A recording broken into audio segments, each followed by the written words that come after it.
পশ্চিমবঙ্গে এসআইআর ঘোষণা হলেই কি হবে, কি বলছেন প্রাক্তন বিজেপি রাজ্য সভাপতি তথা কেন্দ্রীয় মন্ত্রী সুকান্ত মজুমদার, দেখে নিন।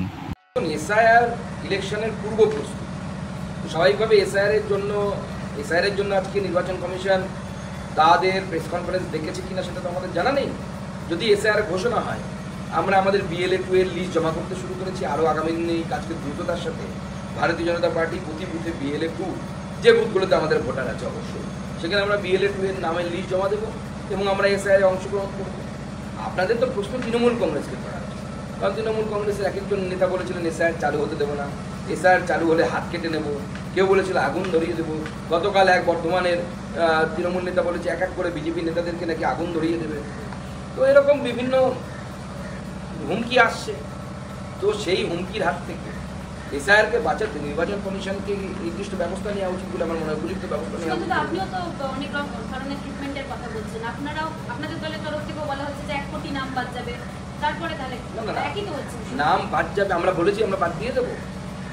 আমরা বলেছি স্পেকুলেশন, যে বিহারে যদি 56 লক্ষ নাম বাদ যায়, এটা বর্ডার স্বাভাবিকভাবে তার থেকে বেশি হওয়া উচিত দেশের মধ্যে, এটা লজিক বলে।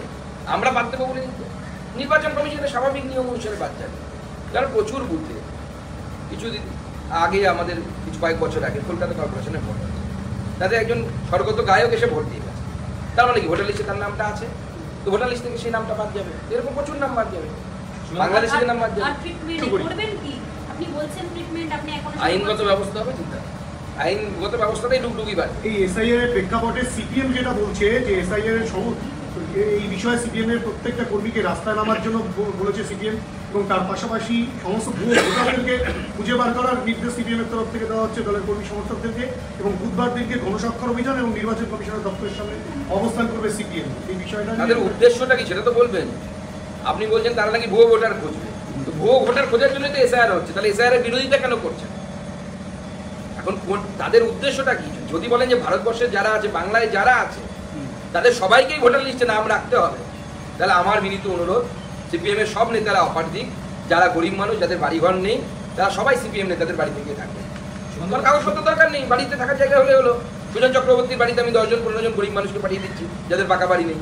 আমি শতরূপের গাড়ি চড়ার জন্য, কত লাখি গাড়ি আছে ওনার জন্য একটা শুনেছি, সেই গাড়ি চড়ার জন্য আমি কিছু লোককে কাগজের দরকার নেই। তো না করি গনা করি আবার কি, ওরা ভাগ হওয়া উচিত না, কমিউন হওয়া উচিত। আপনি যে দুই নেতার নাম বলেন, সেই দুই নেতা আপনার নামে এটা বলেছেন, আপনার নামে এই বার্তা দিয়েছেন যে কেন্দ্রীয় নিরাপত্তা বাহিনী দিয়ে আপনি ট্রিটমেন্টের কথা বলছেন।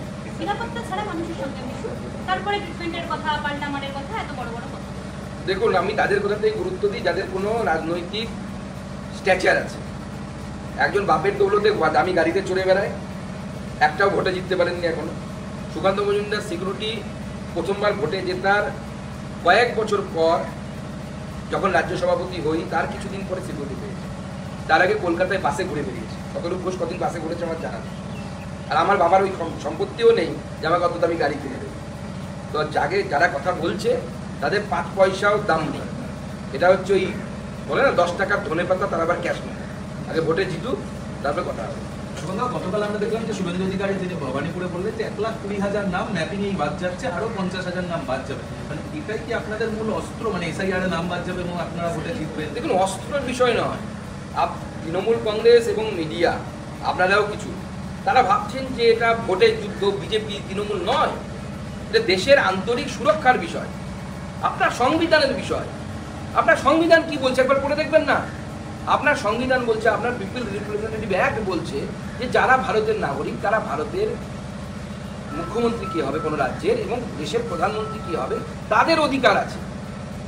আজকে যদি গত লোকসভা নির্বাচনে মথুরাপুরে আমি ছিলাম, সেই নিউটন, যে নিউটনকে নাকি কোটা আন্দোলনেও দেখা গেছে এবং এপারেও সে ভোটার, এটা আমাদের জন্য লজ্জার বিষয় নয়?